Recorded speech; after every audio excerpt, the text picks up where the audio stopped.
Hello दोस्तों, हमारे channel पे आपका स्वागत है। आज हम आपके लिए लाए हैं एक ऐसे ऋषि मुनि की कथा जिन्होंने कभी स्त्री नहीं देखी थी और जब देखी तो हुआ कुछ ऐसा।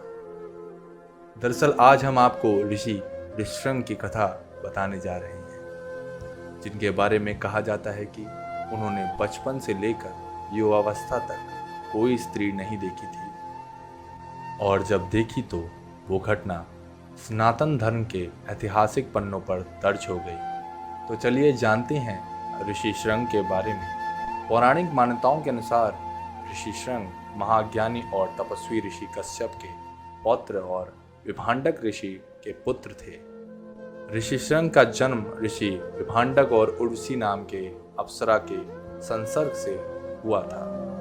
कथा के अनुसार एक बार ऋषि विभांडक कठोर तपस्या में लीन थे और उनकी उस घोर तपस्या को देख देवराज इंद्र विचलित हो गए। उन्होंने इस तपस्या को भंग करने के लिए स्वर्ग से उर्वशी नाम की अप्सरा को भेजा। उर्वशी अपने मंतव्य में सफल रही। उनकी सुंदरता के आगे ऋषि विभांडक नतमस्तक हो गए और फिर दोनों में संभोग हुआ, जिसके परिणाम स्वरूप एक पुत्र हुआ जो कि ऋषि शृंग थे।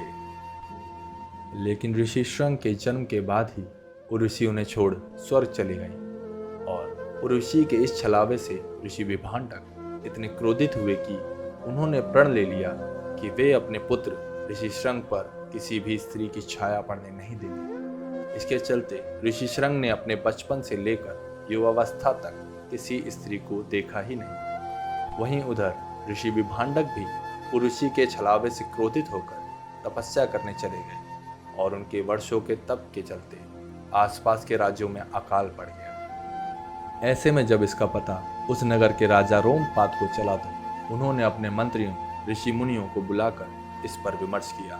तो ऋषियों ने कहा कि अगर ऋषि शृंग का विवाह हो जाए तो विभांडक ऋषि को मजबूर होकर अपना क्रोध त्यागना पड़ेगा। ये सुनकर राजा रोमपाद ने ऋषि शृंग को सम्मोहित करने के लिए कुछ खूबसूरत दासियों को उनके पास भेजा। हालांकि ऋषि शृंग को आकर्षित करने में उन दासियों को काफी समय लगा, पर आखिरकार वो दासियां सफल रहीं और उनके प्रयास स्वरूप ऋषि शृंग उनके साथ उनके नगर जाने के लिए भी तैयार हो गए। ये बात जब विभांडक ऋषि को पता चला तो वो क्रोधित हुए और अपने पुत्र को ढूंढते हुए राजा के महल जा पहुंचे। वहां उनका क्रोध शांत करने के लिए राजा ने अपनी पुत्री का विवाह ऋषि शृंग से कर दिया। ऋषि शृंग की ये कथा इतनी विख्यात हुई कि मान्यता है कि राजा दशरथ ने पुत्र प्राप्ति के लिए अश्वमेध यज्ञ कराया था। उसमें यही कथा सुनाई गई थी। इसी अश्वमेध यज्ञ के परिणाम स्वरूप राजा दशरथ के घर में राम जन्मे थे। तो दोस्तों, आपको हमारे द्वारा बताई गई ये कथा कैसी लगी कमेंट सेक्शन में ज़रूर बताएं और अगर आपको ये कथा पसंद आई हो तो कृपया करके लाइक, शेयर एंड सब्सक्राइब करें। जय सिया राम।